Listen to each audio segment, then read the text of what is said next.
In this video, I want to discuss something that is very specific to Solidity versions prior 0.80, because prior Solidity 0.80, arithmetic operations would always wrap in case of an under or overflow.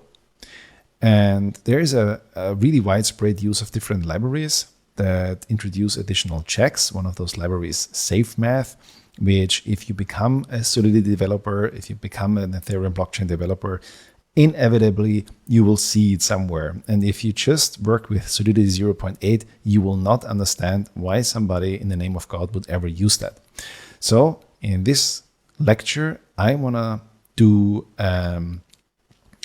show you how the wraparound works, and I want to show you what changed in newer Solidity versions, and I want to show you how you can still have that old behavior, because sometimes it is actually pretty useful if you have some sort of counter or some sort of running counter that just counts from 0 to the number up and then back to 0.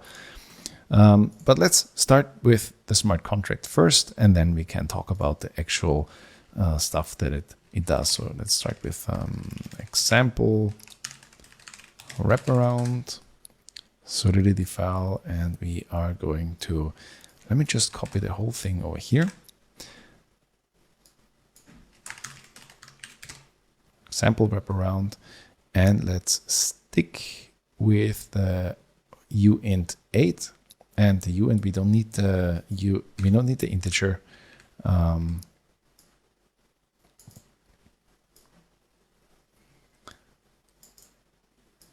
So that one can go.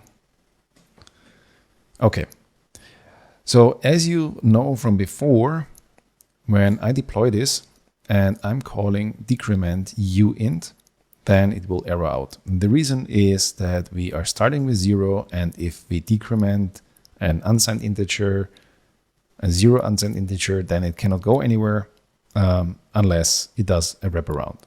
So if you're changing the compiler version to, I don't know, 7.5, and it's going to take a little bit because it needs to download the compiler and then it can compile it. So if you're using an older compiler version and if you decrement it, oh, suddenly it works. And now what is the value? The value is really large. The value is the max unsigned integer value of, it's basically 2 to the power of 256 minus 1. That is the value over here, or at least it should be.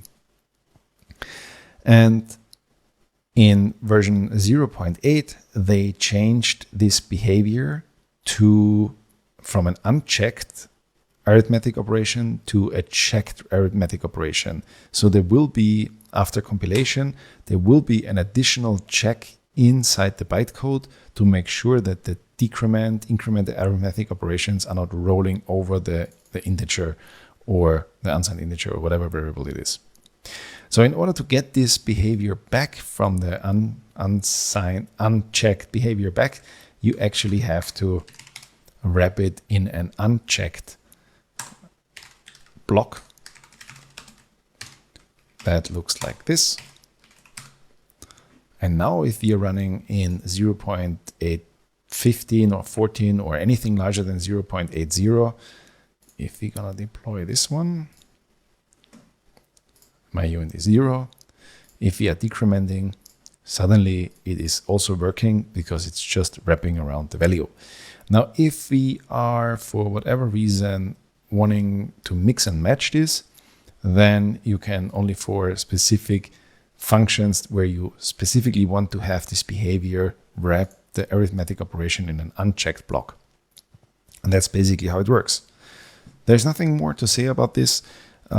What these libraries did, SafeMath are these called usually, or I think SafeMath is by far the most popular one, are functions to make sure with require statements, if you are adding values, if you're subtracting values from an integer, that they are not rolling over and actually erroring out.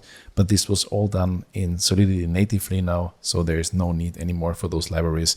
Just in case you're wondering, what are those libraries? This is what they're used for. That was the reason that the arithmetic operations in Solidity were not safe.